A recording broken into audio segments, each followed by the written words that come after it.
Line up, you fucking nerds. Who wants a shot at the champ?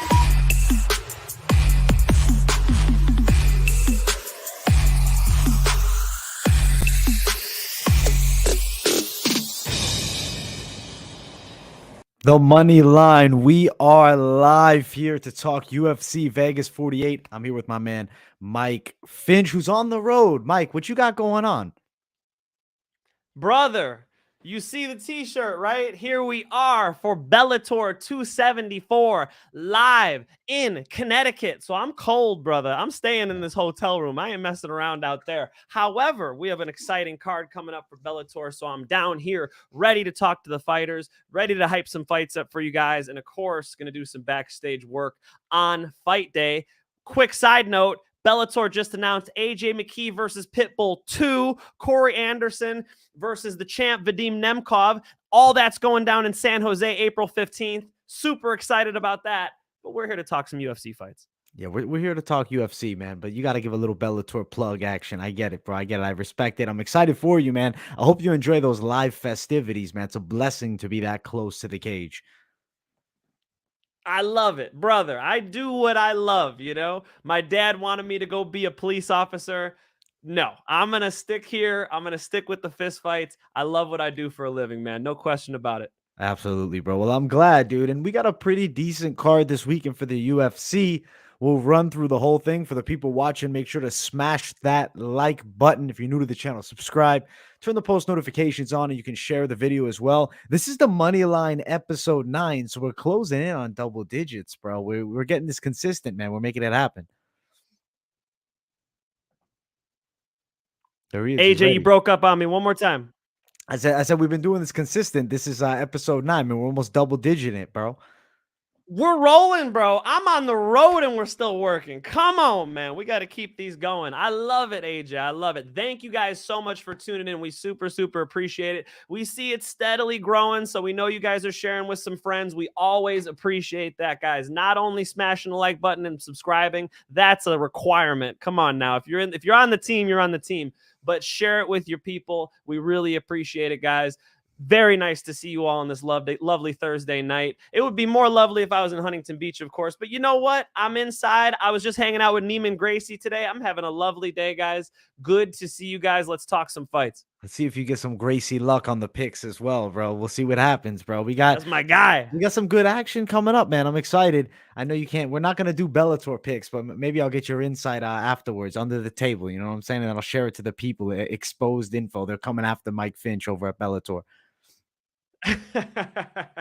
Yes, I'm ready for that. Let's do it, though. Let's jump to UFC. I want to start this one off.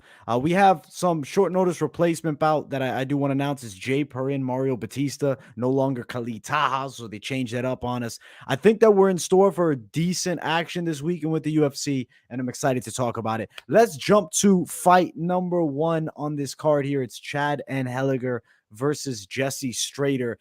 It's a fun matchup. I'll be honest, right now, out the gate, and if you guys saw my breakdown earlier in the week, you know I'm questioning Strader's even UFC caliber. Is he at that level? And Anheliger, I was impressed with the win over Gafarov. He was gritty as hell. He was taken down a few times, found his way back up. He constantly attacks. He's got a good gas tank from what I've seen. I feel like he also has some okay wrestling in his own right. Jesse Strader, too many question marks. I'm not super impressed anywhere. I see hittable on the feet, a little bit stiff with the striking.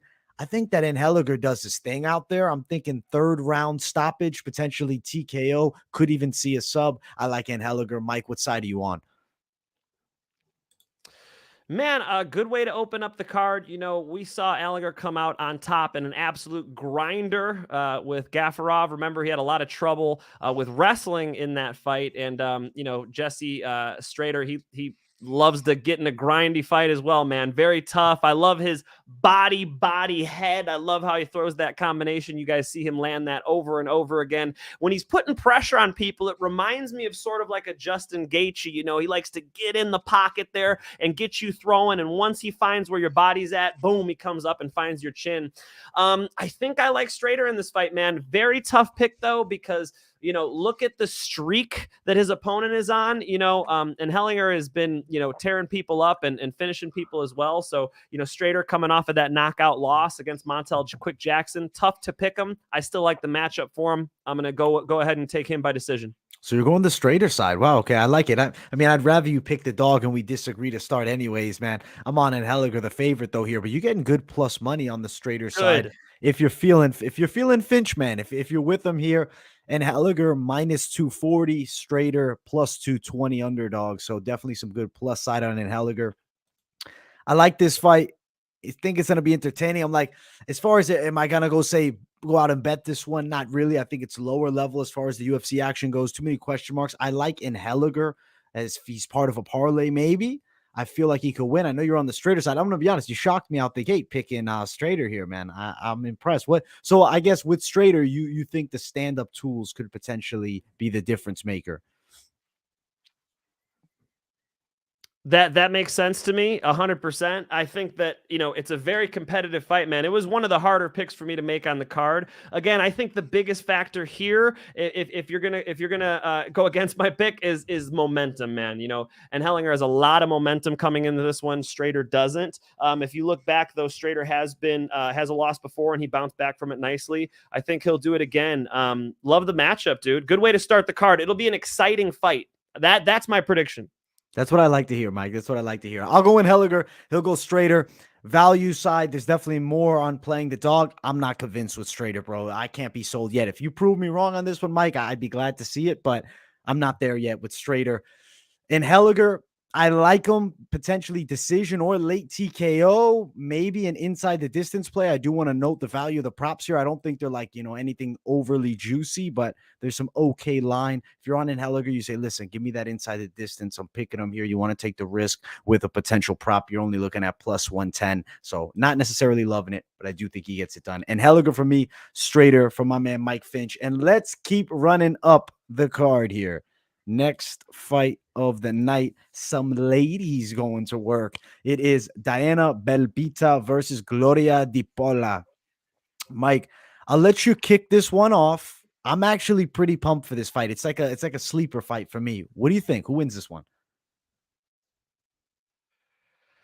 Gloria is 0-2 in the UFC, which is actually exactly how Belbiţă started before picking up that win this past July against Hannah Goldie, which was a great fight. Obviously, we saw that Belbiţă showed good takedown defense in that fight until maybe the last 20 seconds when she got taken down. And she let her hands go, which is what she needed to do. It was good to see that. But across from her, Di Paula has clean striking, straight shots as well. I think she is the better striker of the two. But can she defend a potential takedown? I think that she has a lot of work to do in the wrestling department.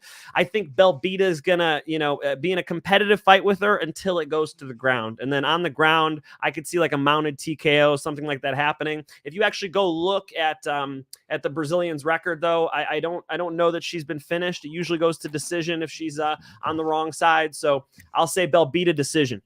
You like Belbiţă decision. Okay. I will note Di Paula, she was actually knocked out in a minute by Cheyenne Vlismas, but that was kind of like one of those just crazy quick knockouts. I think she's better than that performance. If you look through her earlier fights, she does have a lot of decision losses. I think she's got a ton of potential. I like Gloria Di Paula a lot.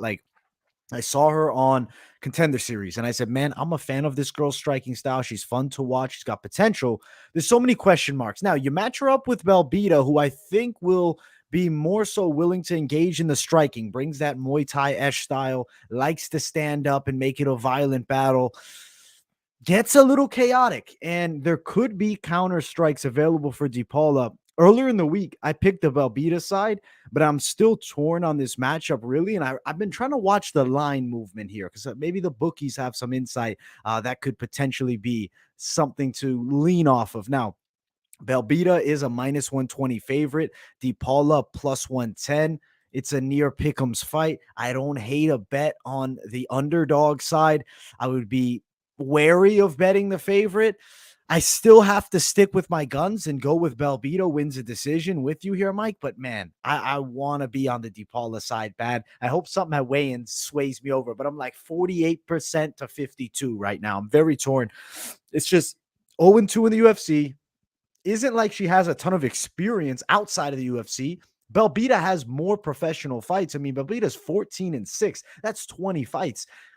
DePaula's got, what, 9 fights? This is her 10th? Double the experience. Experience is the best teacher. I'll go with it here. Belbiṭă win by decision at some good close money as well. So we got some agreement here, Mike.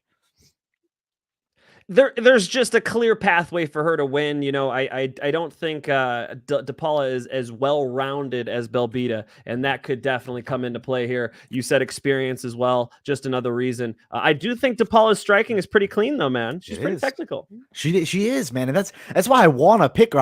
And I see potential if the takedown defense is there. If DePaula can't get some kicks going, can't hit her with anything too clean, and I feel like it's really going to be on if Belbiṭă is touched at all. Will she then continue to press? If DePaula can counter-strike nicely, I see Belbiṭă as a fighter that gets a little too chaotic. The more I talk, the more I want to jump with the DePaula here. But it's like, it's hard to go against that experience. So we'll stick with Belbiṭă. But God, I'm watching this line until fight night, and something might make me jump on the underdog here. But right now, prediction-wise, we're going Belbiṭă decision. There it is. There it is. We're on the same page. Unfortunately, Mike, I was hoping you were jumping on the other side, man. Hey, AJ, for this card, I didn't look at any of the odds. Literally just ran up the card and did all my picks. I didn't even want to see them. So truly picking without even any like when you're telling me that she's the underdog, I'm learning that right now. I love picking fights without that bias of the odds makers. You know, they're going to mess me up. So totally just looking at their fights and picking on this one. I see a hole in DePaula's game. I think until I see that it's rounded out, until I see that she can wrestle, I'm not going to have a lot of confidence in her yet. Yeah, I'm with you, bro. Let's keep running. This next fight, it is going to be Skelly and Mark Striegl. I'm intrigued by this fight. I've always been like, I don't know, a little bit of a fan of Skelly. To me, he's Darren Elkins light. I know that's a really weird comparison, but awkward striking, somehow finds ways to win, more so submission heavy than Elkins' game. I like the chokes from Skelly. You look at Striegl on the other side, like, you can't hate the game. I mean, the guy has potential. He fought over at one championship, caught some wins there, fights out of the southpaw stance. He's pretty explosive, physically strong dude. Okay wrestling. I've seen it go his way. I've seen it go the other way. It depends on the matchup. Skelly, I don't see as an absolute savage wrestler, but what he brings is good submissions. He'll bring pressure, and I feel like the awkward striking style could be a potential problem. I could see Skelly still getting the fight to the floor. Striegl, note this, he's moving up from 135. This is 145. Skelly, I'm going to predict him to win by submission, Mike. Are you on the Skelly side, or are you feeling Mark Striegl here? I like that pick, man. What a good fight this is. You know, both of these guys have been on the shelf for a while. Skelly even longer. So it's good to see them both back. Look, Skelly's dangerous on the ground. I think he's going to be at a severe strength disadvantage here, but he's scrappy, man. He likes to finish people. I know he's a wild man. You know, Striegl does have some problems on the feet more so. You know, I've seen him, obviously, Said Nurmagomedov put him away in vicious fashion. That was very impressive, but Said Nurmagomedov, that's a high bar, you know, maybe let's not judge him on that bar. He's fighting Skelly. So, but you know, if you look at some of his earlier fights before he got to the UFC, Striegel's been, you know, dropped with a hook, and on the ground, he almost got triangled. You know, I saw in one fight, but beyond that, man, he's pretty damn strong on the ground. He's got a lot of good control, and he's shown you know, a lot of promise getting to the top position. If he does that in this fight, I could see a clear pathway to victory for him. He's just got to watch out for the game of Skelly, man. I think Chaz has the advantage in finishing the fight. Like, who's more likely to finish this fight? Probably Chaz. If this fight goes to a decision, though, I think Striegel's going to get 2 out of 3. I'm gonna lean towards Striegl in this one, but another hard pick for me, man. You could see a good Skelly performance potentially, but Chaz, if I'm not mistaken, hasn't fought since 2019. That's a minute, man. That's a minute. I want to see what he looks like. Yeah, no, it's been a while, man. You know what's crazy? Both these guys have amazing records, 18-3. And yeah, he's been out since 2019, about 2.5 years. Yeah, so he's been out a long time, man. Shit, it's been a while. Striegl, he was in and he was out quick though when he fought against Nurmagomedov. I expect him to last longer here. I like the Skelly side, but yeah, I definitely think that Striegl could give a hell of a fight. This card has a lot of really close fights, man. It's an interesting card. I'm gonna go the Skelly sub side. You go Striegl decision then.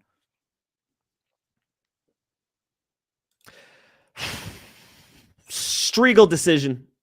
Okay. Okay. Now let me look at the odds right here. Minus 195 for Skelly, plus 180 Striegl. As far as like, if you're looking more towards the prop side, I kind of like Skelly potentially to win by sub. That's plus 200. I don't think that's bad value. Might be something to look at if you're looking to play props. I like it there. Chas Skelly. Mike is on the opposite side. Mark Striegl, he's got the dog. I got the fave in this one. And let's keep on running up. And if you guys are watching, make sure to smash that like button and show some love. It is ladies action here. Jessica Rose Clark, Stephanie Egger. I'm intrigued by this fight, Mike. It is, I think, a pretty damn close one stylistically. I want you to give your take first. What do you think? I'm a fan of Jessie Jess. I'm a fan, bro. What can I say? I'm a freaking fan. So, it's hard to separate that. I'm definitely rooting for Jessie Jess. I think she's going to be very marketable for the UFC. They have to give her the right fights. I think this is a good fight for her, a competitive fight for her. And I think she's getting better over there at CSA, man, Combat Sports Academy. They are, if you guys want to see a little look into Adam Piccolotti's training, you'll also see Jessie Jess on the mat in that video. We just posted it for the Mike Finch Show. So Mike Finch Show YouTube, it's Adam Piccolotti's piece. Shout out to Billy Barnes and everybody who worked really hard on that one. You'll get to see how they train at CSA. They'll bring in coaches. They'll bring in other coaches from other gyms. It's not like old school, not to pick on the Brazilians, but a lot of times like you're supposed to stick with your gym, right? You have like a respect thing. I fly this flag. I don't go train down the street, right? That's exactly the opposite of what they're doing at CSA. I think Jessie Jess is going to really benefit from that. And I'm excited to see how she performs. She said she's got a sports psychologist now. Maybe she called it a therapist. And I definitely think if she can get her head in the game, she's got the skills to back it up. Watch for her to kick that lead leg of Egger, which is usually kind of out there with a bullseye on it, the way she stands. And, the biggest thing Jessie Jess needs to do is just stay off of her back. If Jessica Rose Clark can just keep this on the feet, only be in the top position, then she'll be a big problem. If Egger gets on top, if she gets into a mount, she knows how to throw big punches, put girls away, get to rear naked chokes. You don't want to get Egger, rolling downhill because then it could all go wrong. I'll take Jessie Jess, but I'll go with the decision. Okay, I like that side. As far as Egger, yeah, she's got that like really upright striking style. It's something that I really think comes from the judo background, kind of like not like Ronda, but Ronda had a little bit of a stiffer style. I think it's the judo base for whatever reason does that. If she gets you to the ground, she is pretty heavy on top, and I mean has some okay stand up developing for sure. Granted, she's not like a young girl in the game at this point. On the opposite side, Jessica Rose Clark has just done more in mixed martial arts. I see her as a more well-rounded fighter. I think she snaps those low kicks pretty nicely, as you mentioned. I think that's going to be something that's open. I think she'll be working for that. You know what? The wrestling of Jessica Rose Clark isn't terrible either. She definitely has that in the back pocket. I could see her landing doubles and potentially getting Egger to the ground, working her against the cage. Now, in pure clinch situations, the judo fighter, I expect some difficulty for Clark, but I still feel like Clark should get the win. I'm picking Clark by decision, but it's one of those fights that I am looking at the line and betting side of things. I mean, Rose Clark minus 175, Egger plus 165. I really want to watch this line as we get closer to the fight, like especially fight day morning. I want to see maybe there's a little bit of insight. We see it swing maybe down a little bit on the Clark side. Then maybe there's something they're trying to get you to better. Maybe the Egger side, they have some upside. Something's going on. I don't know. We don't know this. Obviously, this is just pure speculation. I'm going to keep an eye on it. I like Clark for the win by decision too. Prediction wise, that's how I see it going. I feel like overall, better mixed martial artist. And that's what we're doing. Mixed martial arts, baby.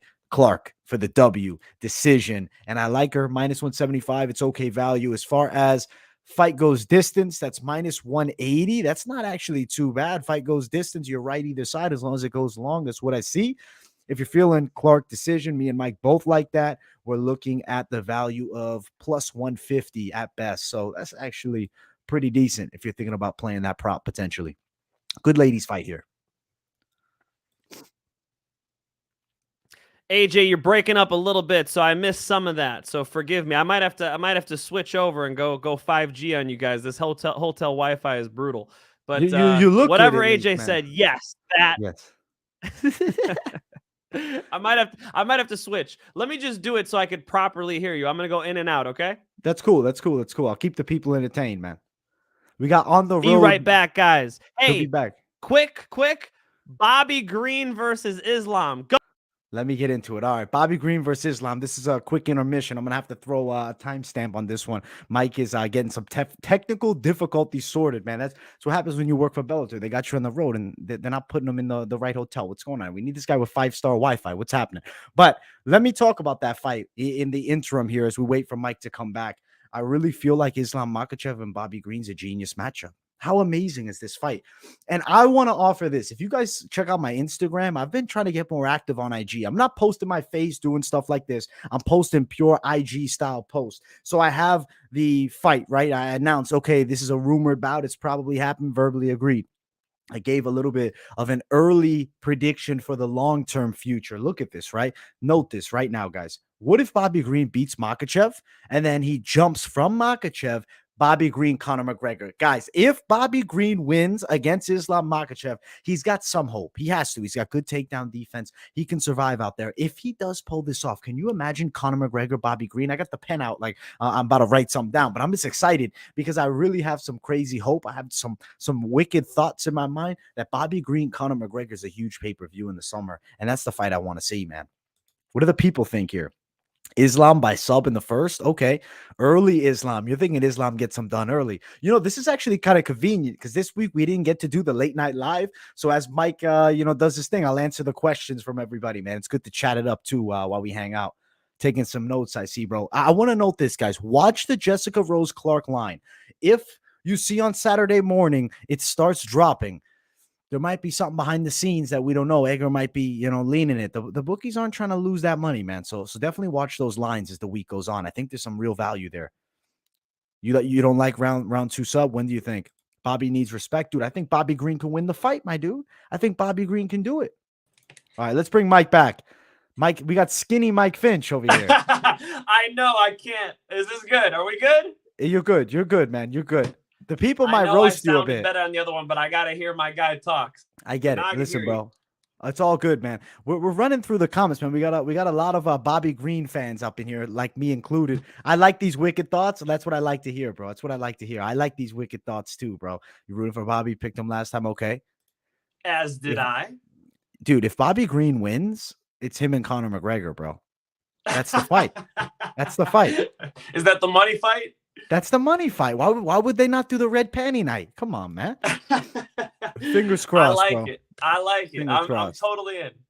All right, let's go. We got to keep running through, man. We got to get to more of these fights. We got Mike Finch on the road. Listen, man, tell them you need that A1 Wi-Fi, bro. What are they doing you here at this hotel? What are they messing with me for, bro? Come on now. I got to do this work. Hey, next time we're getting the hotspot. I'm getting the A1 Wi-Fi. That's good. That's what I like to hear, man. Listen, if anybody shafts the man in the comments, he's on the road working for Bellator. What do you expect from this guy? He's doing his thing. At least he's here. At least he made it, man. So that's what we appreciate about Mike. He still comes through even when he's got things coming on. Let's keep running up the card. Let's jump to the next one. We have Gabriel Benítez versus David Onama. I love this fight, and everybody has told me I am a wild man for going the Benítez side. They said, listen, this guy's going crazy with this play. But here's why, man. I feel like Benítez' experience is a factor. Onama looked good. I do agree. He looked good against Mason Jones, but Mason Jones is not necessarily a great striker. Benítez, the hardest kicker at AKA, from the words of Javier Mendez. I still think that carries weight. I don't think he's washed up. He lost to Billy Q. You see how good Billy Q did when he stepped up in the upper echelon. He fought Shane Burgos and put up a really good fight. David Onama has potential for certain. He's got good striking, rangy guy, quick hands. I really feel like he's got a bright future in the sport. But for some reason, I'm feeling like Gabriel Benítez is not ready to close the door on his career yet. I'm picking Benítez. Mike, who you picking? He's going Benítez. Oh, man. Look, Benítez has a big experience advantage. No question. Like, you know, we've seen him in a lot of good fights, a lot of tough fights. He's fought a lot of the best fighters in the world in his division. But, man, you know, Onama is a finisher. He likes to just kind of inch his way into range and let his hands go. I like his speed in this fight. I think that'll be a factor. I could see a potential knockout for Onama. You know, it is tough to get Benítez out of there, but I think I like Onama's striking in this fight. You know what I noticed with Onama that he does is he'll do straight up old school tie plump. Like he'll grab the back of your head like Anderson Silva and Vanderlei Silva used to do. You don't see that a ton. Like, you know, the idea back in the day was that would just continue to be this dominant force. Man, as soon as they get the tie plumb, it's over. And we've seen Anderson Silva get dropped by Chris Weidman once he grabbed that tie plumb and a couple other examples. And then you don't see it that often. I like how Onama goes for that. I might even go out on a limb and say he gets a couple knees off in this fight and puts Benítez away. I like Onama in this one, man. I'm going to be on the other side. Wow. Okay. I respect it. I respect it for sure. A lot of people are with you, bro. So don't think you're on an island. I'm the one on the island, still picking the old man, bro. I'm like one of those fans from the past, still trying to ride with their guy from way back in the day. But listen, I'm with it. Hey, Benítez has got real experience. You know, if you said earlier how much you like experience, yes, yeah. Benítez has a big experience advantage here. Very comfortable in the UFC. No question. He's a very tough test for Onama. Yeah, well, some of the people think he's a little bit too old. Of course, we got some believers still here, man. I appreciate the ones that believe here. Listen, we're getting it in, bro. I think this is a hell of a fight, bro. And whoever wins, I do think it's going to be a good striking battle. Odds side of things, yeah. Benítez plus 135, Onama minus 140. I personally don't like the props. If you're going to play Benítez as a dog, just, you know, dog him up, play him. If you're on the Onama side, though, and you say, listen, I got him by stoppage, plus 175, you can get yourself some nice plus money if that's what you're looking to do. But, of course, the props come with like a moderately higher risk, a lot higher risk. A lot higher risk. You got to be the Mystic Mac. AJ. A lot higher risk. A lot higher risk. A lot higher. We're called Moneyline for a reason, guys. Come on now. Take it easy. True. Take it easy. Take it, dude. I'm just glad that you're able to get what I'm saying, bro. Back and forth, smooth. You're looking good. Even though we got skinny Mike Finch, at least we got it consistent, bro. That's what I just worked out, dude. I just did jujitsu with my guy Josh. I'm trying to lean out for you guys, bro. Come on now. Yeah, he's trying to get shredded, bro. He's getting the summer bod, man. We're gonna see Mike Finch flexing out on us all summer long, bro. I think I'm gonna get back on the mat, do some jujitsu tournaments. Yes, sir. Nice. I'll try to lean out for you guys. Nice, bro. Definitely, bro. I wanna see you on the mats, bro. Hell yeah, the comeback. And then maybe we'll have me managing Mike, bro. We'll step him in the cage, bro. I'll throw him to the Lions Den. Let's get it. Let's get some money. Let's go. Let's go. All right, let's keep running. We got more fights. Mario Bautista. He takes on a short notice replacement. Very short notice. This is an interesting fight. Jay Perrin, a Massachusetts guy. So I'll be honest with you. I looked for any reason that I could pick this guy. And I'll tell you out the gate, I can't. I unfortunately can't, especially on short notice. What do you think, though, Mike? What are your thoughts on both these guys? Bautista all day. I think mismatch of the card. You know, Bautista is very well rounded. You know, Smooth Benson Henderson, training partner, student, and, you know, he shows the patience and the well-roundedness you'd expect training with Smooth Benson Henderson. I really like his whole game. I think he's going to look for a finish in this fight. I think he's going to get it. Pretty tough UFC debut for Perrin. I'm going to go with Bautista with a TKO. Yeah, I definitely think Bautista. I'm going second round TKO. I'll join you. I could see a sub, too. Perrin, it's like he's a scrappy dude from what I saw. Stance switching, he's pretty comfortable both sides. He'll put good pressure, will close distance, more so with like hooks to try to get in close, and likes to wrestle a bit, but I saw him taken down at lower levels. I think Mario Bautista runs all over him. I don't think this is close. I feel like Perrin is not ready for this type of test yet, especially coming in on very short notice, just days out. Respect the man for jumping in, though. Big respect. That is a great step for your career. You're in the UFC door now, and you know, just keep improving, getting better, you got great opportunities. I like the Boston kid. I like Perrin's story. His grandfather was actually a professional boxer, funny enough. So he's got the boxing background. He did amateur boxing, which led up to his MMA career. So the little insight on him, and I like what I saw. He's a Contender Series guy. I remember him from there. I like Perrin, but unfortunately, I think Bautista gets him here, and I think stoppage in the second round. But hey, you know what? I'll be rooting as a fan for the Perrin side. I'd rather be wrong with the pick and get the Boston guy to come through for me here. There you go. You're betting with your mind, though, man. Yeah, 100%. Batista's much more well-rounded, so your money's going to be a lot safer when a fighter has multiple options to win. You know, Perrin's options are much more narrow, and Batista's options are very vast. If he gets on top in this fight, if he's able to get to a mount or get the back, you know he's going to be looking for a finish and looking for that performance bonus. I think he might get it. Yeah, no, I definitely could see it, man. He's a minus 325 favorite. Like, best value you find him is about minus 315. So betting Bautista money line is kind of out of the question. I don't think it's really super intelligent, but more so for like the risk factor. We don't have all the props available yet. I'll cover it tomorrow on the weigh-in recap show. But right now, inside distance for Bautista is plus 170. And to me, that's not bad. Short notice guy. Maybe you play a little something on inside distance. We got a fan here, Gonzalez, saying that he's going Bautista decision. I could see it for sure. I could see it, but I just feel like the gas when you take a fight on short notice is going to dwindle, and I think Bautista stops him. That makes sense, right? I think 10 days notice, I believe. Yeah. Pretty tough to be in shape on 10 days notice. Yeah, extremely tough, man. Even if he's training, there's a different level. We'll go the Bautista side on this fight. So we got some agreement here, Mike, which is good to see. We have a few different, but we do have a lot of agreement on both sides of this card. And honestly, a lot of people talk about how tricky this card is to bet. I agree. It's definitely not an easy one. You got some really intriguing and competitive matchups throughout the entire thing. Absolutely. Yeah, this is one of the tougher cards to pick, no question. I like a lot of these matchups too, because a lot of them are close. A lot of them could go many different ways. That's MMA. That's the sport we're in. That's why we love it.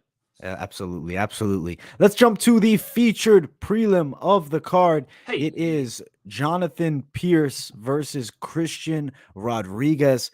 Another short notice guy. Rodriguez stepping in to fight Pearce here. I respect the courage, right? To jump in and say, let me get this fight. And he did it, I believe, a week's notice, not a lot of time. You know what? What I've seen of Rodriguez, I like this kid. I think he's got a bright future. Stance switches, very solid kickboxing, trains with Rufus Sport. So obviously, granted, we got exceptions. We got Ben Askren, but besides Askren, if you train at Rufus Sport, you're a striker, man. You're a good striker.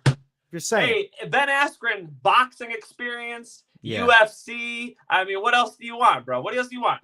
I'm going to be honest, man. I don't think he'd win a Street Beefs boxing match, dude. I think Ben Askren, stick with the wrestling. He's great. Stick with cage fighting and wrestling. Use the takedowns. Boxing, that's not his cup of tea. But this kid, Rodriguez, can strike for sure. Also has a tricky submission game, known for the chokes. I like that. He'll throw good straight punches, especially from a younger guy. That's good to see.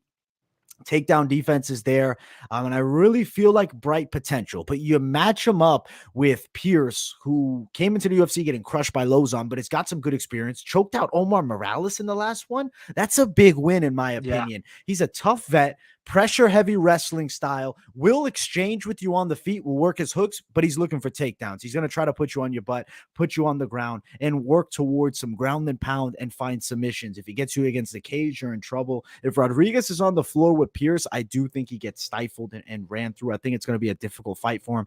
I have to go the Jonathan Pearce side. I think that he potentially gets a stoppage in the second or third. Method of victory, I could see submission or even knockout. I think either side's possible, more so on the ground. Rodriguez on short notice, I'm expecting him to potentially fade towards the end too. Who do you got here, Mike? I do like Pearce's game. I was very impressed with his takedowns in the fight you just mentioned. Omar Morales, he was taking him down on the fence really well. I like his top game. He's very clean with his grappling. He showed a lot of improvement, and he's going to be a heavy guy to have on top of you. He's slick. He's dangerous. He likes to look for a finish. I respect all those things. However, Christian Rodriguez, That's my dude, brother. Rufus Sport, Milwaukee, Wisconsin. I've been able to see cage side Christian Rodriguez fight live before. I might have commentated one of his fights. I've been there and seen him fight live multiple times. A lot of respect for the kid. We're at least like Facebook friends level. So no way I'm gonna get on a betting show and bet against him, because next time I see him, he's probably gonna whoop my ass. So my pick is Christian Rodriguez, and I think he's gonna shine in his UFC debut, right? And big power to him, man. They're doing very high level Muay Thai at Rufus Sport. They're very dangerous. If anybody saw Sergio Pettis knock out Kyoji Horiguchi, those are the types of things those Rufus Sport guys can come up with and deal with. Very tough guys to bet against. Christian Rodriguez is no exception. Solid striking game. He'll be guns a-blazing in his UFC debut. Okay. I respect your picking the young man. He's only 24. Bright future for sure. I personally just can't jump on it. I don't have the personal connection to him either, man. You got some insight. You know him. I'm on the Pearce side, man. I think that he's going to be a bit too much, but we'll find out on Fight Night if this short notice dude can come through. He's a big underdog right now. He's sitting at the value of plus 300 for Christian Rodriguez. Jonathan Pearce minus 335. I like the Pearce side. But, I mean, if you're going to bet, you're definitely better off on going Rodriguez. Mike, do you think he gets the finish off on Jonathan Pearce? I do, man. I think that's his best method of victory, because I think as this fight wears on, if Pearce is smart, what he does is he just puts stuff in Rodriguez's face to make him look at it and then go for the takedowns, right? He wants to give him too much data to deal with, too many equations to solve, and then boom, go in on that shot while he's up there doing the math. All right, when he jabs, I'm going to slip, I'm going to throw my cross, boom, come in on that shot every single time. If Pearce keeps doing that, that's a round-winning style, right? As we're on Christian's side, he's looking to knee him in the face when he comes in. He's looking to hit him with a spinning back fist. If you're going to pick Rodriguez, I actually even like Rodriguez by knockout. Plus 900 for the knockout pro. I was waiting for you to say cash. That's cash, guys. That's cash. That's pretty big, man. Listen, if you want to go for it, I respect it. I'm on the other side. If you go Pearce inside distance, though, the value is not nearly as juicy as the plus 900. You're looking at minus 110 Pearce inside distance. I would say if I had the Mike Finch side, I'd be ready to throw it on plus 900. You got to be playing that, Mike. You got to play your boy. Come on, man. Plus 900. That's great value, bro. There it is. Lock of the night, plus 900. Christian Rodriguez. No, easy. I like him, man. Really, really good guy too. Like really honest, really nice guy. Takes any fight, as you can see. He doesn't care who he fights. Very, very tough. Like nothing but respect for him. Excited for his UFC debut. As you were saying earlier, you're rooting for XYZ. I am rooting for Christian Rodriguez. Let's go. That's what I like to hear, man. Hey, we're gonna see your boy. I'm excited to check him out. We'll see. We'll see if Mike Finch came through with the dark horse dog here on this featured prelim. We got to jump to the main card, though. It is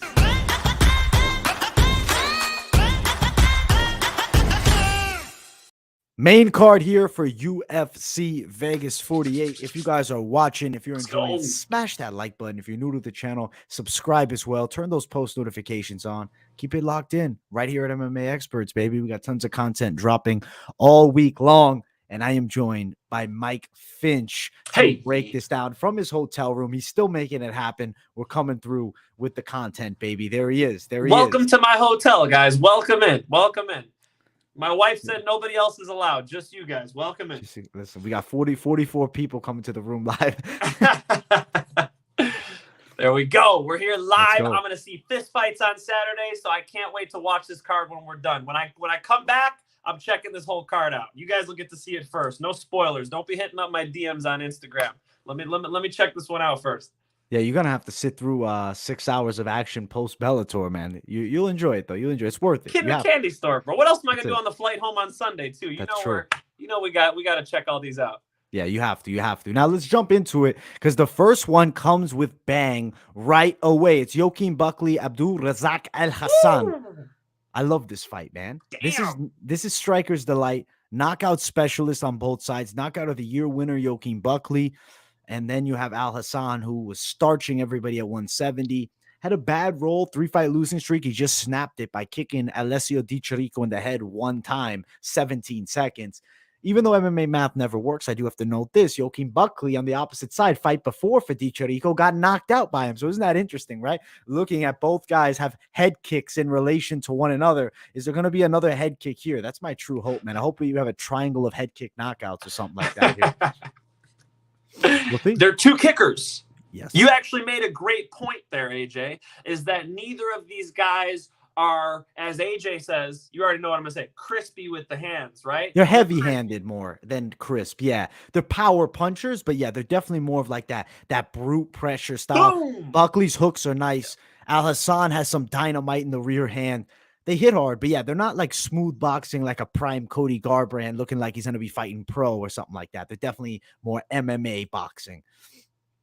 Yes, these guys are extremely explosive, and their biggest weapons are actually their rear leg. That's actually the biggest weapon for both of them. You know, if they start exchanging on the feet, it's very hard for me to tell who is going to get the better of the punching. As far as the kicking goes, Alhassan is problem, brother. He is a problem. And, you know, the style that Buckley brings to him, I'm not sure that that's the perfect approach. You know, we saw, I'm forgetting the name, who knocked Alhassan out with the straight cross. It was Chaos Williams. Chaos Williams, of course. Chaos Williams was able to get to him throwing straight down the pipe. That's generally not what we see from Buckley. So, you know, I'm kind of thinking Buckley's in for a tough one here. You know, so I think this is almost like a coin flip type of a fight. Who's going to knock who out? Although we should say historically, when we say that, whenever we say, oh, man, you know, Cyril Gane and Francis Ngannou, this is a striker's delight. It ends up being a grappling match. Like, how many times has that happened, right? So then you have to ask yourself, anybody betting on this fight, it's an important question to ask. Who wins the takedown battle? Who wins the grappling, the submissions between these two? It's a very important question to ask. I'm not sure I have the answer. I think that, you know, Buckley said he wants another highlight reel KO. He will definitely have another opportunity to. But because Buckley says he's going for the highlight reel KO and Alhassan kind of patient, kind of dangerous with the counters, I think I kind of like the matchup for Alhassan. If he chills out, waits for Buckley to get too aggressive, counters him, I think Alhassan could lay him out, dude. I'll take an Alhassan head kick, brother. What are you thinking? Dude, I'm with you on the Alhassan side, man. Buckley, though, I mean, he's got a very high-level cornerman. You seen that? That Commander Dale Brown, you've seen the memes. He's in Buckley's corner for this fight, so that's hilarious. God. He's got his own Joshua Fabia in the corner. I'm going Alhassan by KO. He's sleeping Buckley here. He's getting a highlight reel knockout. I'm going to jump right on it. I like him as an underdog as well. Alhassan right now, plus 145. Pretty good value if you can find it there. Buckley side, minus 155. And Alhassan by knockout is the one that I'd really be interested in touching too, plus 245. But like, it definitely could go long with two real big knockout artists. But like, I feel like that's the thing with Buckley, though. He's not a big straight puncher, right? Doesn't work a jab and a cross. He comes in more with hooks, tries to press. You saw Kevin Holland piece him up bad. Granted, Alhassan is such a different fighter than Kevin Holland, but I think Alhassan can do it, man. He's got the judo base. Jacob Malhoun beat Alhassan. And you know what? That has aged well. That's not a bad loss. Malhoun's a beast. He's like a young Court McGee, in my opinion. So I feel like we're going to see Alhassan get the win over Buckley. If there's grappling attempts, I think there's defense on the side of Alhassan. I think he gets the win. I'm going Alhassan underdog. I'm with you, Mike. For those of you hating on Buckley's corner choice, please remember that Mike Perry is 1-0 with his girlfriend in his corner, all right? I think one of the most overrated things in mixed martial arts is who is cornering you that night. The reason why you win a fight is because of all of the months and years previous to that with your preparation. It has much less to do with the corner. And you can even ask people. I did an interview with Greg Jackson. It's coming out like next week. That interview, Greg Jackson tells me, he's like, I can only help a guy so much. He's talking about how little the cornering actually tangibly makes a difference in the fight. Of course, sometimes it does make a big difference. That's rare. It's strategic usually. So with him having this comedian in his corner, don't think too much of it, right? With that being said, we already had Alhassan anyway. Do we need another reason? I guess that's one. Yeah, that's one for me, man. I think a great corner, a great corner is something that can really like spur up success. I think that Kamaru Usman in Francis's corner makes him better. I think that like when you have the people around you that we lost Mike here, but he'll be back, I guess, in a second. But I think a corner is more valuable, I guess, than Mike does, man. That's just my take, bro. I'm a big believer in the trainers and the corners, man. I think they can give you like really good support and whatnot. There he is. He's back. I'm back. You're back, bro. You're back. You're lagging a bit, but you're back. At least you're here, man. That's it. Am I good? You're not good. lagging, right? You look good. I thank you, man. Don't move too much, man. You're kind of looking like frame to frame. Oh no. Okay, I could go 5G if we need to. If we need to go 5G, you let me know. I think you might have to go 5G. Let's see, man. Let's see how you stabilize. I'll keep you updated. You look good now. You look good now. You guys let me know. We'll go straight 5G. Yeah, well, we might have to, bro. But let's keep on running up the card. We got dog play with Alhassan on both sides. Let's jump to the next one. It is Jim Miller versus Nikolas Motta. I'm excited to see these two face off. It's an interesting matchup. You have the old lion who's got the most fights in the UFC, 39th fight in this competition versus Motta versus a debuting guy off the Contender Series. Isn't that interesting to see that they're throwing Miller, a debuting guy, again? I mean, his last one was a short notice debut, but still a debuting guy once again. Mike, I want you to kick us off. What side are you feeling here?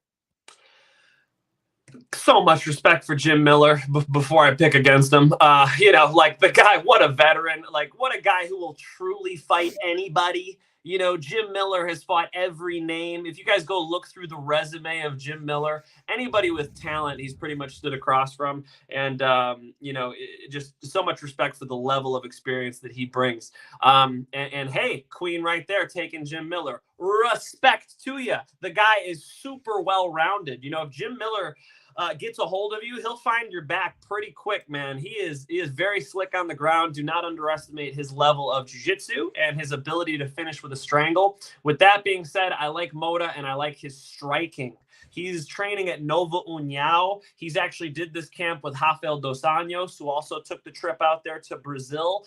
And I really like the energy they got over there at Nova União right now. A lot of new Brazilian talent I think you'll see coming up. Andre Pederneiras, an extremely talented coach, definitely keeping his eye on Motta. And, he's just surrounded by a lot of success. So I think Motta's going to come in there, let his hands go, and find a knockout.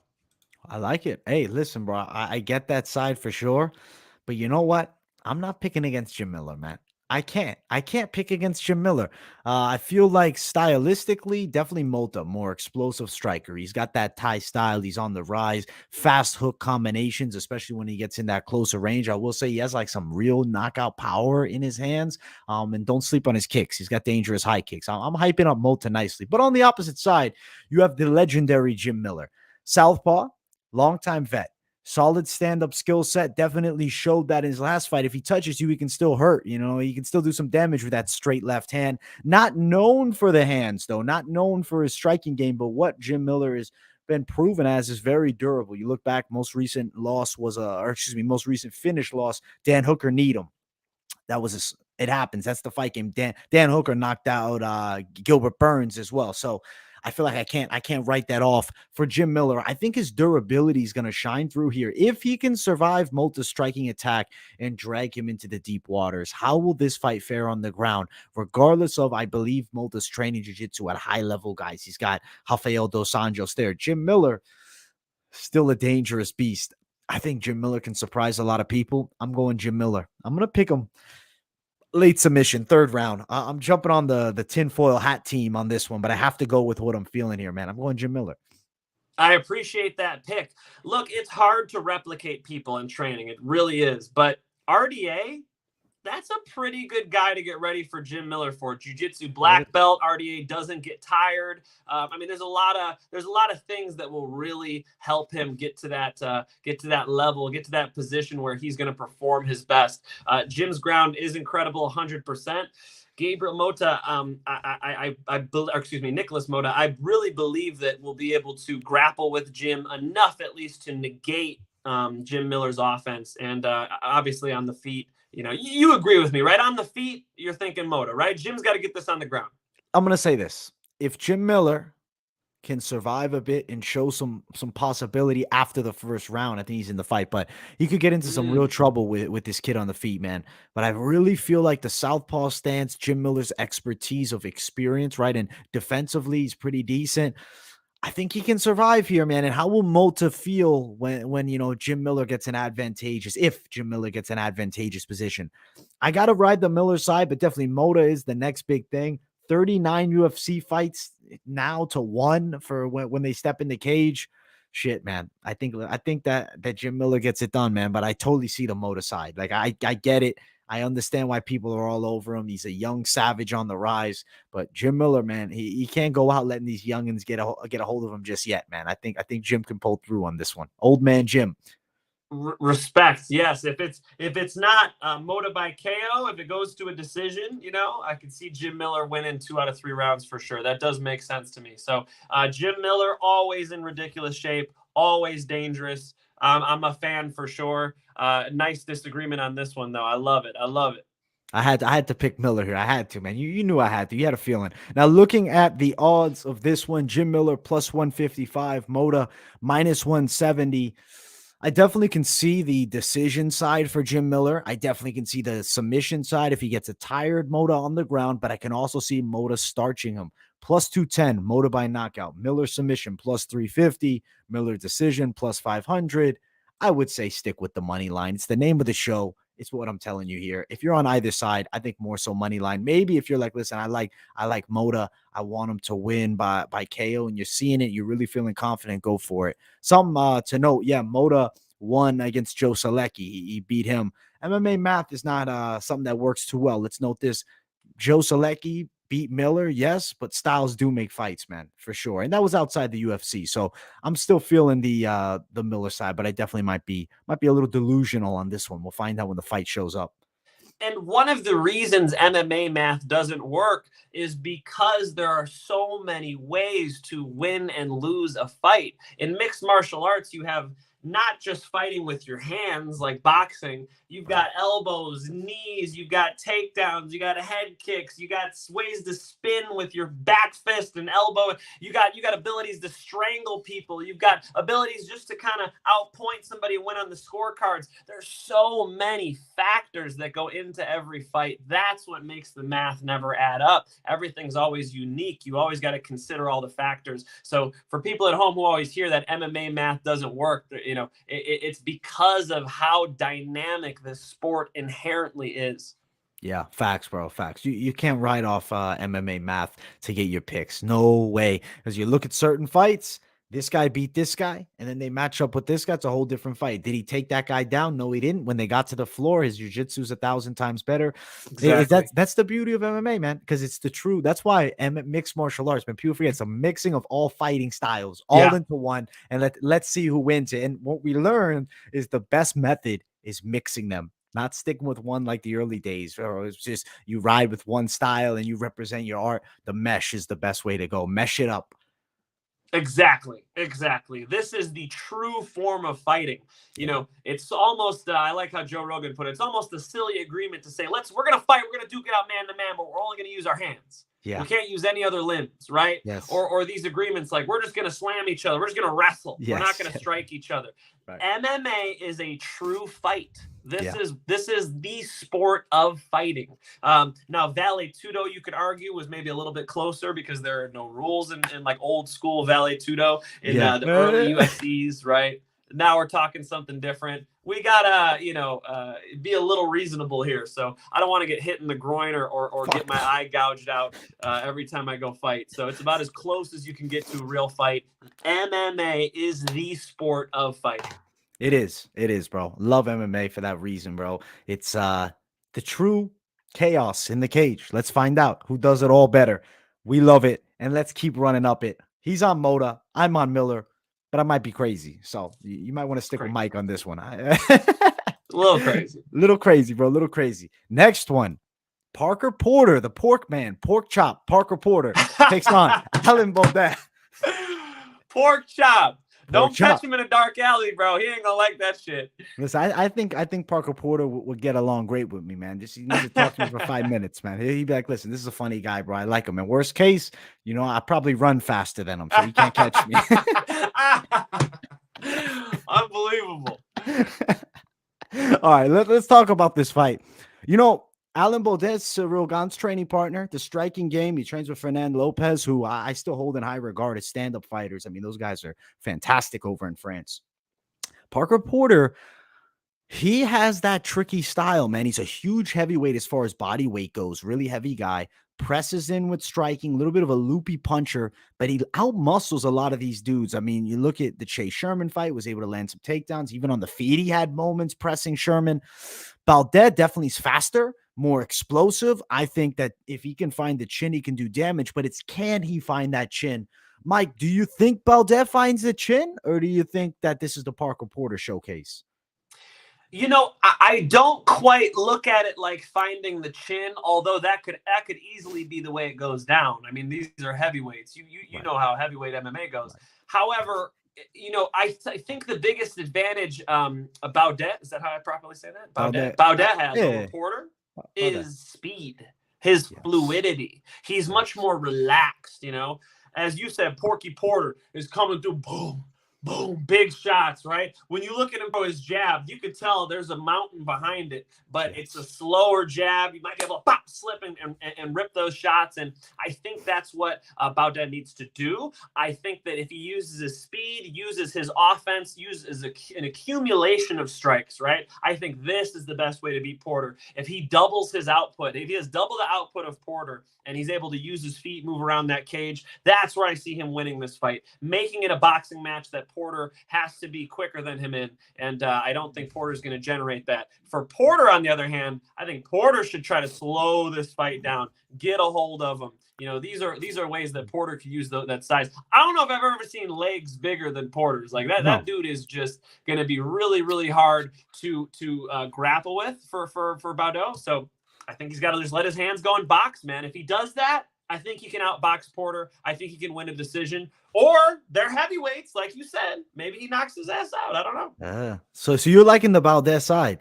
Yes, he needs to stay relaxed and do his thing, though. If AJ's in his corner, it sounds like AJ's saying, knock his ass out. Go out there and get him. I don't like that. I would rather see him move, relax, just touch him. Just touch him and move around. I think he'll win a decision on all 30-27. Yeah, I like your side here.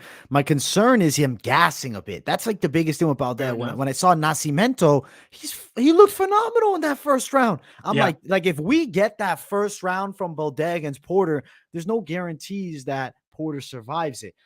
I have been so torn on this fight, man. I'm waiting till the weigh-ins to give my final pick, but on this show, I'm going to slightly lean the Porter side, but betting-wise, I'm telling you guys, I like knockout prop Baudot. I think he can find that chin. I'm having this feeling that even if picking against him, money side, you want to play a little bet, not throwing a ton at it, maybe just a little bit, a quarter unit, half unit, you bet on Baudot by knockout, you got good plus side. I got to bring up the betting side of things on this one. Alan Baudot by knockout in this spot over Parker Porter is plus 350.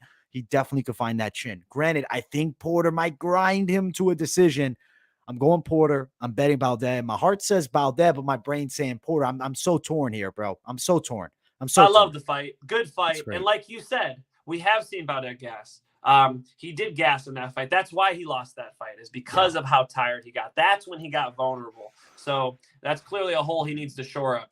When Tito Ortiz first lost, that's the biggest thing that he came away with was, wow, I need to be in tremendous shape when I go fight. And then cardio became his biggest thing. Then he would just smash all these guys with elbows inside of their full guard, and he wouldn't get tired anymore. Hopefully that's the type of lesson Baudot took, and hopefully we see a 2.0 version. And if we do, then I do think his striking is going to be much more fluid, relaxed, and he's capable of hopefully having a higher output than Porter. That'd be a nice key to victory from what I see. Yeah, agreed, man. Agreed. Even as I picked Porter, I want to pick Baudot, man. I'm so torn, bro. This is I very rarely do you see me this torn. It's one of those fights, man. I'm like this, right? So we'll find out for sure. Flip the coin. Tune into the weigh-in recap show tomorrow, and I'll give you my final decision on this one. But definitely, I like the potential knockout prop bet on the Baudot side. Let's keep running up the card, Mike, because we got some more to talk about. We got some more. We got some things coming. For those watching, smash those damn likes. Show some love. Smash the like button. And let's get that algorithm pumping, baby. Yes. All right. Smash. It is. That's Smash. Khabib style. Yes, my Smash friend. the Yeah. like button like Khabib. That's it, bro. Or Hamzat, man. Or even Hamzat, bro. Either one of them, bro. If you're a fan of either one of those savages. You know, You I'm a gotta big go Hamzat guy. Hamzat. Now Habib's retired. Now it's Hamzat. Hamzat time. Hamzat. It's Hamzat time. Send It's location. Hamzat. Send location. All right, game time now. Our co-main event, Kyle Daukaus versus Jamie Pickett. I might be arrogant in this one, Mike. I think that Kyle Daukaus is a level above Jamie Pickett. I think this is actually a bit of a mismatch. Kyle Daukaus looked good up until, actually, he looked good the whole fight against Kevin Holland. Unfortunately, the headbutt gives him a no contest, but he was beating Kevin Holland up until then. Decent offensive wrestling, good range. His brother, Chris Daukaus, has good boxing. I would say for a heavyweight, he's got crispy boxing. Kyle, he's developing it too. Rangy kid. He fights Jamie Pickett, who is long. Also note this, Pickett did take this on a bit of short notice, so could be maybe a factor, maybe not. I think styles make fights, both southpaws. I think the grappling game of Daukaus is a problem here. I like Daukaus to win. I'm leaning Daukaus second round submission. Could see him grinding 3 rounds for a decision. What side are you on, Mike? I like Daukaus in this fight as well. I wish he was stronger. I see Daukaus time double leg takedowns perfectly. Perfect timing. And he gets to the hips, and then sometimes he can't finish it. It's like he doesn't have the follow through. It really looks like he's trying to shoot. It's just, a lot of times guys are stronger than him. I think Pickett's going to be much stronger than him, so that'll be an issue. I do think Daukaus' technique is better. I do think Daukaus is, he's a more well-rounded mixed martial artist than Pickett, and Pickett's biggest advantage. First off, have you seen how long Pickett's arms are? Yeah. His shoulders are wide as hell, and the dude can. I would love to see the reach disadvantage. I'm excited to see. Lost that you when for they a pop it second, up on the Mike. screen. Before you said his shoulders are wide as hell. What'd you say? Am I breaking up? A little bit. I'm going 5G. Hang on. Let me try this. Go 5G, Ready? Boom. baby. All right. I'm still You're here. good. Okay. Now you're HD. And now we're good. He's got wide shoulders, long reach, and he likes to catch you at the end of those shots. Man, he is dangerous from a distance. I remember when Randy Couture fought Brock Lesnar, and they were asking him, Randy, what happened when Brock dropped you there? He said, man, he throws his arm out there, the thing just keeps unraveling. It doesn't stop unraveling. And that's what it's like to fight Pickett. Pickett's a power puncher, and he'll hit you, and he'll be like, was that he hit me with his arm? Like, he's got a really long reach, really wide shoulders, lots of power. That's dangerous for anybody. However, Daukaus fought Kevin Holland. Kevin Holland is a very fast, very explosive striker. He was doing well in that fight, like you said. Daukaus is the more well-rounded mixed martial artist. I do think he's at a strength and power disadvantage. Will that be enough? Pickett could knock him out. Will that be enough? No. I'll go with the better mixed martial artist. I'll take Daukaus decision. I like it, Mike. I like it. I'm with you, bro. I definitely can see Daukaus' decision for sure. The strength is a factor. Pickett's a strong guy. I like him to lock up a sub, though, to really push that momentum up, as a prospect. Daukaus, though, he's a big favorite, minus 250 to plus 240. If you like the fight, going longer here, you like decision for Daukaus is plus 140. Fight goes distance, minus 140. Over 2.5, minus 160.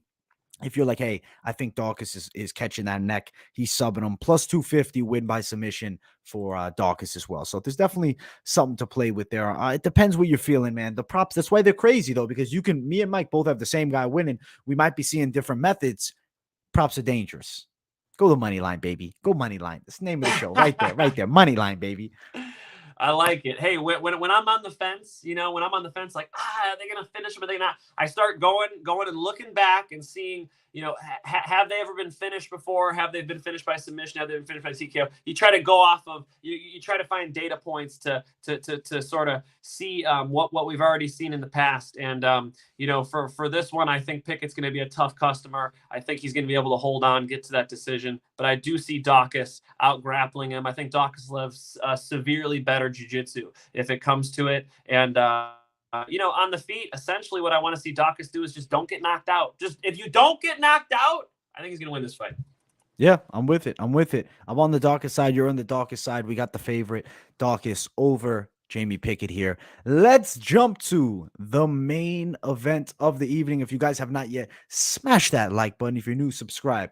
Turn the post notifications on. And if you really enjoy the content, share the video with somebody that you know. I'll be live Saturday for the entire card, the fight companion. You can come kick it with me for the entire thing. Unfortunately, I can't have my man Mike on, but we'll get him back soon enough, man. He's working for Bellator. He's going to be at live fights, baby. He's going to be enjoying. I'll also try to cover Bellator at the end of it, but UFC gets my priority, as you guys know. Then we might jump to Bellator towards the end. Look at the shoe. Look at it right here. Uh-oh. Uh-oh. I'm doing this week. I'm in a good mood. I'm in a shoey mood. I'm in a great mood. Let's do 105 likes for Saturday's live stream, and I'm doing the shoey time. So if you want to see it, AJ, show us the bottom of that shoe. Show me the bottom of that. Oh, he's walked in that, guys. He ain't playing around. This is not out the wrapper. Smells fantastic. Smells like alcohol. Smells like the last shoey, man. Absolutely disgusting. And you know what? Our guy, one man, Tai Tuivasa knocked out Derek Lewis. So there was a lot of shoeys going on, man. Yeah. The shoey game is just going like this. Shoes have never been used for cups more in world history. Dude, I'm going to be honest with you, bro. I should have picked Tuivasa. I said, why would I go against my shoey guy? I lost money on Derek Lewis like a moron. So it is what it is, bro. It is what it is. And look, that was a beautiful elbow, man. They were banging. Make no mistake. Derek put his hands on Tai too. Tai had to eat a couple knuckle sandwiches before delivering that right hand and then elbow.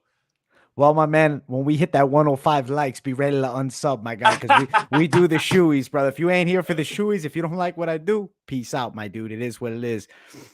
The fight, hey, just, you know, close your eyes. Look away. You'll be all right. You'll be all right. Look, the shoey makes my stomach feel weird too, bro. I don't know. All I know is AJ. This is not COVID disinformation. This man cannot get sick, bro. No way. If he's doing a shoey every week, no way he's catching anything. This guy's immune system has the whole U.S. military standing in front of it. No problem for my guy AJ. Don't worry about no flu.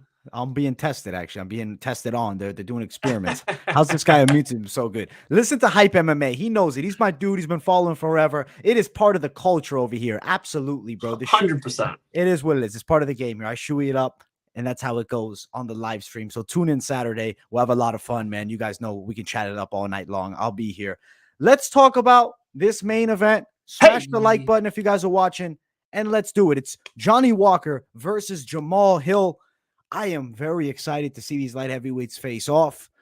Johnny Walker training with John Kavanaugh now. He's training over with the SBG team, so he's changing his style, slightly, for sure. And then Jamahal Hill, smooth boxing. I would even say crispy boxing. Would you say crispy boxing with me, my brother? What do you think, Mike? I want to hear your breakdown first from the hotel room. No. I wouldn't say crispy. And this is why. When I think crispy, I'm thinking like, getting the hands back up. I'm thinking good speed, good defense, as well as offense, right? Yeah. Once you throw, getting the hand right back. That's neither of these guys, bro. These guys like to bang. They like to knock people's mouthpieces into the front row. This is going to be a crazy fight. I think they are going to strike. I think this is one, like, the Buckley fight. I'm not convinced they're going to bang. That is their style. But, when Francis Ngannou fought Derek Lewis, sometimes it's like, Two knockout strikers scare each other. I think Walker's going for blood. I think Hill's going for blood. I think this is going to be a badass back and forth fight. And look, I have done a 180 on Hill. I doubted Hill's grappling after he got his arm broken, apparently dislocated. I don't know. That looked like a broken arm to me. Hill's come back and shown me a lot, man. He beat a very, very, very tough contender. In Clark, and I just feel like, man, his hands and confidence is on a whole other level, man. I really think that Hill is going to come out here and let his hands go. And when he does that, he finds success, man. When he loops those punches over the top and around the outside, he hurts people.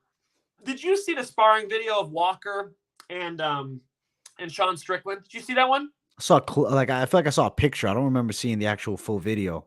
Walker gassed out and Strickland was beating him up a little bit. And, I see that from Walker. Walker, sometimes when he gets a little too much lactic acid in his shoulders and whatnot, he slows down a little bit. So, going extra rounds, I'm not too sure. Hill, on the other hand, I have no reason to doubt his speed is going to maintain. He's loose, he's relaxed, and he's just quick, man. When he swats, he looks like a cat. So I'm going to take the speed and the KO power of Hill. I like Hill in this matchup. I think he's going to let his hands go. I think he's going to look good doing it. And I think we're going to have another contender, man. Hill with a KO. I like it. He's a southpaw too, which I like a lot. He's a smooth boxer. We won't call him Chris. He's smooth. Can we call him smooth? I'm with smooth. He's a smooth boxer. Smooth. He's smooth. I like the straight left, but I like that he'll throw the straight left and he follows with that right hook, which is on the dome money. Did some serious damage against Crude in the last one. Also will drop to the body. I like that. No, you're good, man. You're good. I knew exactly what you meant. Kick. Listen, you got a lot of things going on today, Mike. We'll catch you at the end of the night. Come on, bro. I'm glad you're still here. Decent kicking too. I like the game, man, as long as he doesn't get in awkward situations. Johnny Walker, though, not the submission ace to do it to him. This is a huge chance. I feel like Hill will move in and out of range well. I think Walker will be stuck on the outside. If he does close distance, I think he won't really be able to get a ton off. I mean, he showed a lot of patience in the last fight, but like almost too much patience against Thiago Santos. We need chaotic Johnny Walker. When you tame the animal, sometimes they lose that dog inside of them, and boom, the career dwindles down. Johnny Walker needs to keep the chaos. That's what made him who he is his unpredictability. The basic kickboxing style is just not his thing. He's not super technical. I think Jamahal Hill's game is going to be on display. I think he pieces up Johnny Walker, but it's not going to be quick. It's not going to be 30 seconds in. Johnny Walker is going to survive a bit because he's going to be sitting back more so. I'm thinking third round knockout for Jamahal Hill. You have a round pick? You have a real Mystic Mac on this one, Mike? Ooh, Mystic Mike. I think it could happen in the first, man. I like how he comes out relaxed, smooth, as you said, and I love that lead hook as well, man. I feel like when he lets his hands go, he's going to do well in this one. It's going to be interesting to see how Johnny Walker deals with the range in this one, because if you notice, Hill can hit you from pretty damn far away. He's got those long arms and he can slap them out there, and kind of seems like he surprises people. Like when he goes full speed, pop, he starts putting those punches on. Everybody kind of looks shocked, like, damn, he can hit me from there too. So I think Hill could lay him out in the first, man. I could see that. I could also see this going a couple rounds and him letting Walker kind of shoot his shot. And once Walker gets a little tired, Hill putting him on him too. Beware, Hill showed us that there could potentially be some issues on the ground if Walker gets a top position. Johnny Walker is definitely a well-rounded mixed martial artist, could finish this fight. I'll go first round KO. I like it. I'm with you with the knockout. I could definitely see it. Jamahal Hill, for both of us, we got agreement. We got a lot of agreement here, man. It's like great minds think alike for the most part, man. That's what I like to see. Now, odds minus 235 for Hill. I want that line to drop, but I don't know if it will. Johnny Walker plus 210. Hill by knockout is the prop that I'm touching for sure. I'll be sprinkling it down, add myself a little excitement, but the value actually sucks now. Now, I'm probably not doing it now. Minus 135, I don't know about that, man. I just want to throw a quick 30, quick 40 at it, and now at that value, I'm not going to do it. I thought it would be plus 110 at least still. Yeah, you know me about props. I'm going money line. If I were to bet on this fight, I'm not going to bet on this card, but if I were to, I'm going to go money line for Hill. And okay. I think that, there is a chance that it goes to a decision. Although, now that you got me thinking about it, if you're going to go Hill, it's like 60-40 shot. It's going to be a KO. The dude lets his hands go. He likes to finish fights. Did you see he had, I believe it's his son in the cage? Yes. He's like, I knocked out Jimmy Crude over there. I knocked out this guy. You saw that? Yeah, it's funny as shit. He said, what was it? It was bring your kid to work day or something like that. Yeah. That was good shit. Exactly. I like him. Kid's like, damn, you knocked him out here, him out here. Okay, so look, the guy's confident. Doesn't hurt to be confident. Let's go Hill with the knockout. Yes. I like the skill set. I like that he referred to like Steph Curry or something. He was like, I had a bad night and I lost to Craig. Everybody wrote me off. Like I'm still here. And I think Hill is real. I think he's got a lot of potential striking. I don't know how he does when you break into the real upper echelon, but I'm excited to find out. We're both on Hill in the main. You guys know what time it is coming up if you're a follower of the show consistently. It's time to find out the Moneyline locks of the night. Doom, doom, doom, doom.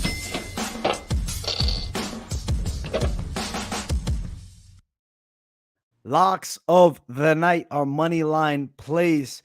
Mike, I'm going to let you kick it off this week. Last week, I jumped to it first, so your turn, baby. Look, always with my lock of the nights, I try to show you guys some love and go with one where the odds are close. I'm breaking that this time. This is too much of a mismatch. I feel like Mario Bautista is going to destroy Perrin. I feel like it's a big mismatch. I think that Bautista is going to come out there and finish him. I don't think the odds even respect it as much of a mismatch as it is. I'll take Bautista by TKO, but just go money line, guys. Don't go crazy. Don't go crazy. What if he submits him? Who knows? Batista's my lock of the night. Damn, bro, you're gonna probably like mine then, man. But the value of the Bautista one is just it's just so bad, like hard to play. Even mine is terrible to play. The value. I got Jamahal Hill in the main event, my money line lock of the night. But I hate giving you guys bad value, so I'm gonna add a little asterisk on Jessica Rose Clark as well. I'm gonna add her into my money line locks of the night. I'm gonna give you both of them because I gotta jump on the value side. Watch for some dogs. I think they should definitely cash. I'm gonna be watching them closely. I got definitely want to see them on the scales too. Maybe something can sway me, but I don't know. I'm not thinking that the scales are gonna make a huge factor on this card, man.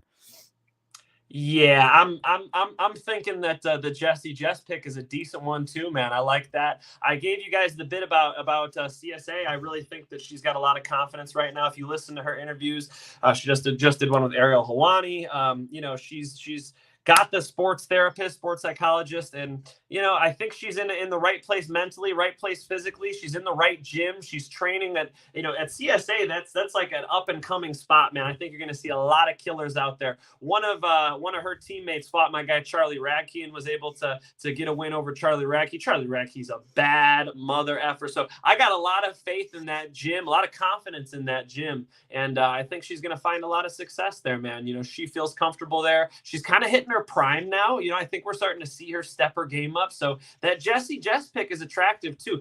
Odds aren't too crazy on that one, right? They're not. Minus 175 is an attractive play, attractive woman. I'm jumping on Jessie Jess, bro. Let's go. Let's go. You dig the Lil Wayne tattoos? Did she kill some people? What's going on? I dig it. I dig it, bro. I dig it, bro. I dig it. It's my style. I like her look. Now, she's different. That's why I like. She stands out. Now, I want to give you like a chance to give us a score on this card. What would you give it? Like rating A, B, C, D, E, F. Like what do you think? No, he's gonna make me rate the card. Card. It's not the best card as far as like name value, but as far as the matchups go, like the ability of the matchmakers to take the talent that they have and match them up in interesting fights and then also competitive fights. A on that end. If I gotta grade the entire, this is a B at best. This card is not going to be it's not going to draw the biggest audience, right? But guys, you're going to see some badass fights. Look at how the main card kicks off.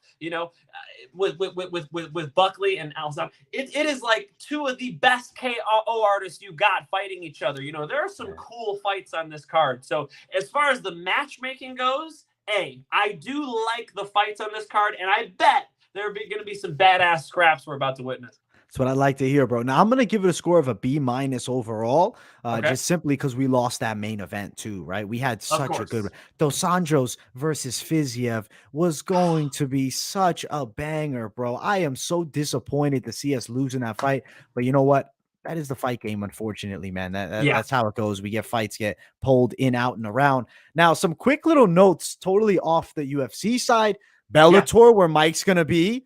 We got Storley versus Gracie. I got the breakdown of that. If you guys need Bellator predictions, come check me out. I got them on the channel. You can find them. There'll be like 3 videos down, not even, probably 2 videos down. I got the full card breakdown for Bellator. I did it live, so it isn't my typical looking format. Honestly, I didn't love the look of me small in the corner with StreamYard and Tapology, but it was a one-time thing. It is what it is. Also, another note, we got BKFC on the same night as UFC. Mike Perry's fighting Julian Lane. Let me bang, bro. That's a crazy fight, Mike. I want to get your pick on that one. Like, let's just for fun, let's just do a BKFC main event pick. No, go ahead. We can even talk Bellator if you want. Okay. Yes, I like Mike Perry in the fight. I think it's a Mike Perry's done pretty well with the whole bare knuckle thing. Outside of the UFC, Mike Perry's been able to remain a star, right? And keep his tenacity. It's hard to finish Mike Perry. Mike Perry is a dog. For those of you guys remember when his nose was plastered on the side of his face, this guy is a born fighter. That old man in the bar found out, like, Mike Perry don't give a shit, man. Mike Perry is a true fighter.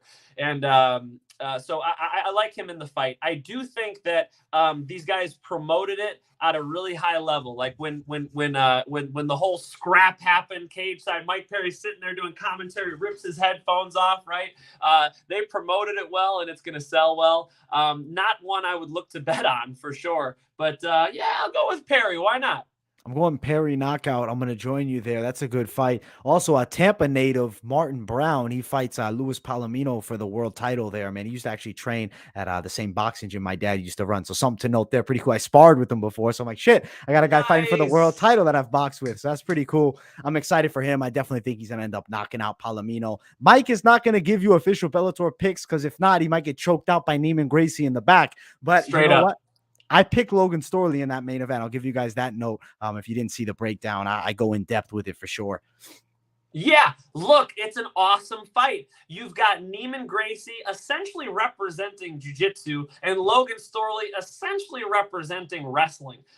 Logan Storley, for those of you guys who don't know, All-American wrestler, 4-time NCAA All-American. The guy is a beast at wrestling. He has wrestled with all of the best wrestlers. He went to the same high school as Brock Lesnar, like literally just came up with all of these excellent coaches and rode this wave all the way up, man, into mixed martial arts. And if you guys look, his losses against Amazov, the champion, man, that was a close fight.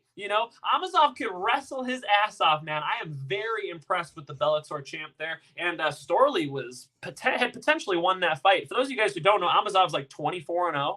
I mean, we should be talking about Amazov more often. Yeah, he doesn't get enough credit. Piccolotti also on the card. I know you're not going to say anything about that, but Mike, I want to plug him. He did do, a little bit of work. He did a voiceover for Piccolotti, like, what would you call it? A pre-fight showing montage? Yeah, we just did a day in his camp, and I did a little narration over it. You guys can go ahead and check that out on the Mike Finch Show. If you type in Mike Finch MMA, I bet it'll pop up. Mike Finch Show on YouTube. Guys, go ahead and please check that out because we went deep. You could see Jesse Jess in there. You could see all the stars at CSA. So you want to get to know CSA a little more. There's freaking drone footage overhead. We had Billy Barnes in there with the big cameras. We're not playing around, guys. This is quality stuff. Please go check that out. It's got the feel of like an Embedded or something. We did a real BTS, real behind the scenes on that one, and really got Adam Piccolotti's story in it. He had to deal with injuries. He's had to come back from setbacks.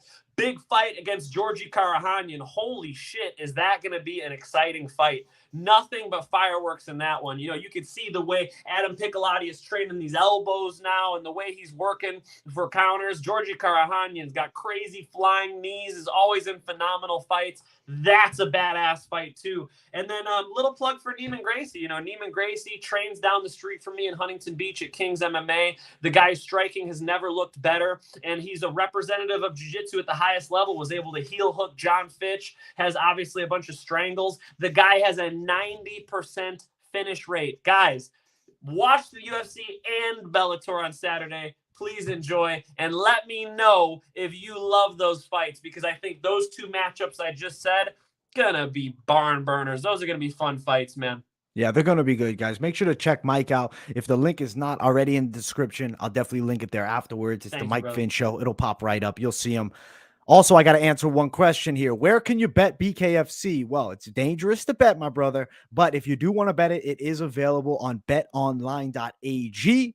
If you want to throw something down, I'm picking Martin Brown to win the belt. And I'm also picking in the main event Mike Perry. And the other fights, I'm not going to give you a deep dive with. I don't feel like I want to give you. I like Britain Hart to win. I hope she wins, but I don't know if that's actually a prediction. That's more of a fan pick. Overall, good UFC card, crazy action this weekend. We got tons of fights. Tune in to me for the live fight companion. We'll be doing UFC. I'll give you the Bellator updates. And then when the UFC ends, I'll jump to purely Bellator to finish out the show. So keep it locked in. You might see a shoey. You might see two if we really get nuts. Make sure you smash that like button here. Subscribe to the channel if you guys are new. Keep it locked in here at MMA Experts. Much love. Thank you, Mike, for coming on as always. I'm glad that you still made it, bro. Still in the hotel room. Mike comes through for the people, baby.